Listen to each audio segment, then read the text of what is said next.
Les dinosaures ont souvent éveillé notre passion pour les reptiles. Saviez-vous qu'il existe 5 dinosaures réels que vous pourriez avoir comme animaux de compagnie?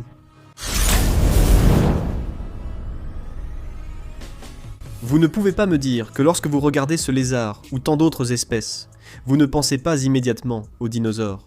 En fait, il y a tellement de choses en commun, même s'ils sont apparentés d'assez loin. Et en fait, aucun lézard n'est un dinosaure, même s'il y en a encore certains qui vivent sur cette planète et qui existaient à l'époque des dinosaures. Presque toutes les représentations de dinosaures que vous avez vues ont sans doute été influencées par un vrai lézard. En fait, Tyrannosaurus rex se traduit approximativement par roi lézard tyran. Bien que les dinosaures n'aient jamais été des lézards, ils partagent de nombreuses similitudes. Pour commencer au numéro 4, Shinosaurus ou lézard crocodile chinois. Ceci est un iguane à bande des Fidji ou de Tonga. Il regarde le mâle iguane à bande des Fidji et on dirait qu'ils veulent se battre. Sors de mon jardin. Échangeons-les vite. Les Shinosaurus sont des animaux très rares, que tu ne connais sûrement pas ou n'as jamais vus. Voilà pourquoi ils sont en 5e position. Ils ressemblent beaucoup à la façon dont on représentait les dinosaures dans les premiers films, comme Jurassic Park par exemple, ou dans les premiers dessins, ces livres que tu lisais à l'école quand tu étais enfant, si tu as la trentaine comme moi. Ces images ont été créées car on les comparait aux lézards, ce dont nous reparlerons plus tard. Et ces animaux ici, les lézards crocodiles, qui ressemblent un peu à des crocodiles. Les descendants des crocodiles existaient même avant les dinosaures. Les lézards crocodiles chinois ressemblent tellement à des dinosaures. Les mâles, que l'on trouve généralement beaucoup plus souvent que les femelles dans la nature, vont garder leur étang ou leur ruisseau en ouvrant grand la bouche, exactement comme un dinosaure. Des animaux vraiment fascinants, mais très rares. En fait, je ne connais qu'une poignée de personnes qui élèvent cette espèce, ou du moins qui essaient de l'élever, comme mon ami Dione de Reptiliatus. Il a une collection incroyable. Il en a 3 individus et il les a mis en brumation il y a quelques mois. Et maintenant ils sont prêts. Nous espérons qu'ils auront des petits cette année, car il n'y en a qu'une douzaine au Canada et un peu plus d'une centaine aux États-Unis. Ils sont aussi menacés dans la nature. Oui, on peut les garder en captivité, mais ils sont 5e car très difficiles à trouver. En 4e, il y a les varans, en général. Les varans me fascinent depuis que je suis enfant, les dragons de Komodo en faisant partie. Et quand on pense à un lézard qui ressemble à un dinosaure, c'est à ça qu'on pense. Évidemment, les dragons de Komodo font de très mauvais animaux de compagnie. Et ce n'est pas ce que vous voulez. Vous ne voulez pas d'un dragon de Komodo, même si vous pouviez en trouver un comme animal de compagnie. Et en fait, la plupart des gens ne veulent pas de varan. Mais comme je les inclus tous ensemble, il y en a un pour chacun. Certains semblent préhistoriques, ressemblant à de grands dinosaures effrayants.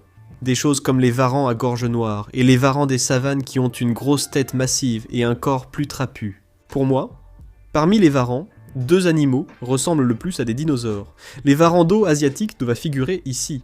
Je ne peux rien imaginer qui ait l'air plus préhistorique, comme un raptor, qu'un dragon noir, qui est une version mélanistique d'un varando asiatique. Les varandos asiatiques sont grands, mesurant généralement 6 à 7 pieds, parfois jusqu'à 8 pieds, et passent la majeure partie de leur temps dans ou près de l'eau. Habituellement, ils ne sont pas aussi apprivoisés que dans ce parc en Thaïlande, où ils sont protégés et n'ont pas peur des humains. Dans la nature, ils sont très craintifs, et s'ils vous mordent, c'est du sérieux. Ce sont de grands animaux forts et puissants qui mangent des choses comme des crustacés et les broient sans effort. La plupart des varandos asiatiques socialisés en captivité n'auront pas ce problème. Et quand je dis qu'ils paraissent préhistoriques, voici un bon exemple. La semaine dernière à une expo, j'ai vu un monsieur nommé Robert, avec ce qui semblait être un dinosaure sur lui. C'était un varando Black Dragon de 6 ou 7 pieds. Et laissez-moi vous dire, quand il bougeait la tête, on aurait dit un dinosaure. La façon dont il bouge la tête ne ressemble pas à un lézard, ça ressemble à un oiseau. Et les oiseaux sont beaucoup plus proches des dinosaures que les lézards. On pense que la plupart des dinosaures, ou du moins de nombreuses espèces, avaient des plumes vivants.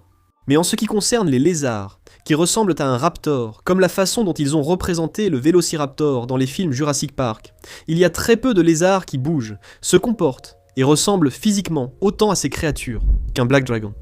Je vais montrer le clip encore une fois. Regardez-moi ça. Regardez comment il bouge sa tête. Si comme moi, vous n'avez pas la place pour un animal de 2,5 mètres, même si j'en rêverais, c'est l'animal en haut de ma liste de souhaits. Vous devriez peut-être envisager un varan arboricole. Après avoir parlé à Robert, j'ai discuté avec Frankie à propos de ces varans. Ces créatures s'y ressemblent encore plus à des raptors selon moi. Elles sont bien plus petites, donc des gens comme moi peuvent en avoir.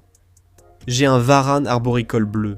Il en existe plein de sortes. Varans arboricoles noirs, varans arboricoles bleus, verts, jaunes, BX, tachetés. Il y en a tout un tas, mais mes préférés sont les bleus. Et voici mon gars Stitch. Si vous voulez une vidéo complète sur la façon dont on a aménagé son installation, elle est juste ici. C'est l'une de mes meilleures vidéos. S'il vous plaît, regardez-la. Regardez-la, mais cela semble aussi très préhistorique. Leur visage est si fin et unique. Et les varans des rivières ont des membres antérieurs très agiles et longs, ce qui signifie qu'ils peuvent creuser pour chercher des choses. Même si un insecte est dans une boîte à pilules inaccessible à leur museau, ils le déterrent avec leurs membres antérieurs ressemblant à ceux d'un extraterrestre. Parlons de malignes. Ce sont des animaux très intelligents et d'une apparence incroyable. Je suis fier d'avoir un varan arboricole bleu, il m'en faut d'autres. Et peut-être qu'un jour, je m'offrirai un Black Dragon. Je l'espère vraiment. Appuie sur le bouton d'abonnement pour ne pas manquer le jour où je serai tellement excité que je manquerai de me faire dessus. Bien sûr, j'essaie aussi de choisir des animaux que tu peux réellement trouver et acheter. Shinosaurus exclu. La meilleure façon de trouver des animaux si tu les cherches dans cette liste, c'est Palm Street. Palm Street était ma nouvelle façon préférée d'acheter des reptiles. Et cela deviendra ta méthode favorite pour acheter ou vendre des reptiles, si tu le souhaites. Aller en animalerie spécialisée ou à une expo reste génial et je t'encourage à le faire. Cependant, la plupart d'entre nous Vivent loin de la majorité des vendeurs et c'est là que Palm Street intervient. C'est amusant et ils livrent dans tout le pays.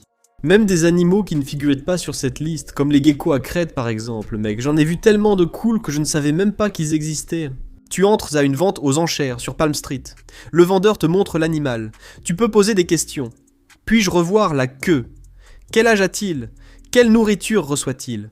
Tout ce que tu veux, tout de suite, sur le moment. Adam, choisis un animal, je te le sors. J'ai des camos très marqués, des rainettes de white, des cinques à langue bleue. Le chrono débute au lancement de la vente aux enchères.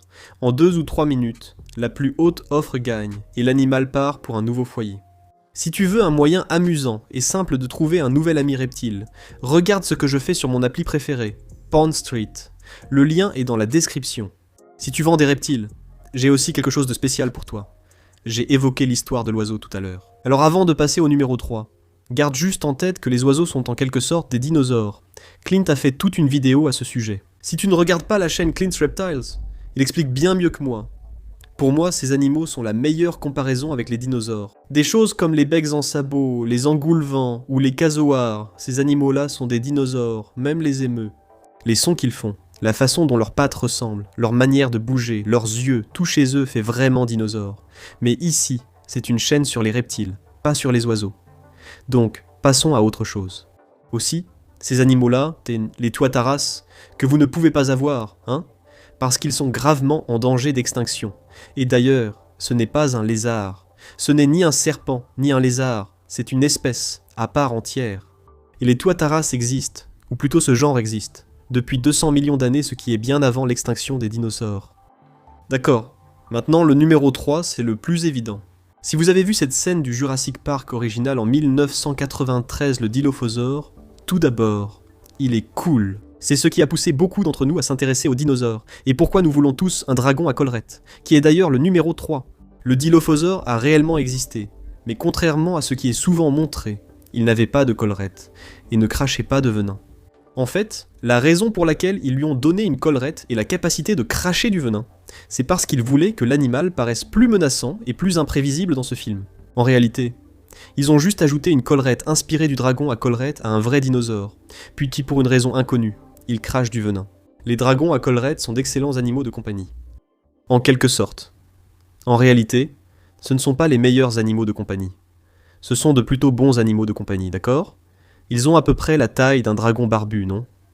Moi, j'ai la version indonésienne, qui est plus petite et moins colorée. J'ai 2 versions australiennes pas encore adultes, mais elles deviennent plus grandes, plus robustes et impressionnantes, avec une collerette rouge. Mais si le vôtre est sociabilisé, il ne déploiera probablement pas souvent sa collerette face à vous. En général, ils sont moins imprévisibles que ceux qu'on a montrés dans Jurassic Park. En fait, ils sont plutôt faciles, et on sait ce qu'ils vont faire ensuite. Très prévisibles. Le problème, c'est qu'ils prennent pas mal de place pour ce qu'ils sont. C'est un lézard arboricole de près d'1 mètre qui a besoin de beaucoup d'espace pour grimper, et il mange beaucoup d'insectes. C'est ce qu'il mange. Il mange des insectes. Il peut aussi manger des rongeurs, des cailles, et ce genre de choses, si vous le souhaitez vraiment. La base de leur alimentation est constituée d'insectes, qu'ils consomment en grande quantité. Il faut donc nourrir cet animal constamment pour qu'il reste en bonne santé. C'est assez cher et un peu chronophage, mais je les adore. Je suis donc content d'en avoir, et je ne pourrai jamais m'en passer. Numéro 2. Cyclura. Cyclura désigne les 11 espèces d'iguanes des rochers, et d'iguanes rhinocéros, probablement ceux que vous connaissez. Les iguanes des rochers viennent de Cuba et d'autres endroits. Mais bref, les iguanes des rochers cubains et les iguanes rhinocéros ressemblent à des dinosaures, à ces créatures terrestres. Imaginez-les 10 fois plus grands, parce qu'en réalité ils font environ 1m20, 1m30, quelque chose comme ça. Peut-être qu'ils pèsent 2, 3 kilos, peut-être un peu plus. Imaginez s'ils pesaient, je ne sais pas, 10 fois plus ou 20 ou 30 fois plus, et qu'ils faisaient, disons, 3 mètres de long, 6 mètres de long. Là ce serait clairement un dinosaure. La bonne nouvelle, c'est qu'ils sont herbivores, donc ils ne vous mangeraient pas. Je veux dire, ils vous écraseraient probablement parce qu'ils se promènent un peu partout. Ils se déplacent maladroitement. C'est une espèce de rêve pour moi personnellement. Je les adore, ils sont géniaux. Impossible d'en avoir au Canada où je vis, malheureusement. Mais si c'était possible, je le ferais sans hésiter. Un animal qui passe la plupart de son temps au sol, vraiment simple à entretenir, très facile à soigner, sociable, un peu comme, imaginez un tégu qui ne devient pas fou quand il voit le soleil. Si vous n'avez pas vu la vidéo, notre tégu devient folle à la vue du soleil. Arrête avec le soleil. Et je vais vous donner un bonus avant le numéro 1, l'Uromastix. Et je vais même vous donner une comparaison directe. Les ankylosaures sont dans tous les livres pour enfants. Mes enfants les ont dans leurs livres. Et je leur explique ce que c'est. Et c'est cool. Et ça ressemble à une sorte de char d'assaut avec une masse d'armes. Donc, si vous voulez un animal blindé qui utilise sa queue comme un bélier, en gros, ou comme un fouet, il n'y a vraiment rien de mieux qu'un Uromastix. Ils sont plutôt bien protégés. Ils aiment bien coincer tout leur corps entre les fissures des rochers pour échapper aux prédateurs. Et tout ce qui reste, c'est leur queue épineuse, avec laquelle ils se mettent ensuite à vous fouetter. Donc, je dirais que, si vous voulez quelque chose qui fait un peu dinosaure, sans en faire trop, prenez un Uromastix. Ils sont super cool. Ils vivent dans un milieu sec. Ils aiment quand il fait très très chaud. Je les adore. Ils sont vraiment amusants. Mais ils ne sont vraiment pas faits pour moi. Je n'ai pas de place pour eux. Mais si j'avais plus de place, il y a quelque chose que j'ajouterais certainement à ma collection, et c'est le numéro 1. Les dragons à voile. Il existe 5 espèces de dragons à voile, dont 4 vivent en Indonésie, en Papouasie, dans cette région du monde. Et l'une d'elles, le dragon à voile des Philippines, vit aux Philippines. C'est une espèce de rêve pour pratiquement toute personne qui s'intéresse aux dinosaures ou aux lézards, évidemment. On les appelle même hydrosaures, donc littéralement des lézards d'eau. Et c'est exactement ce qu'ils sont.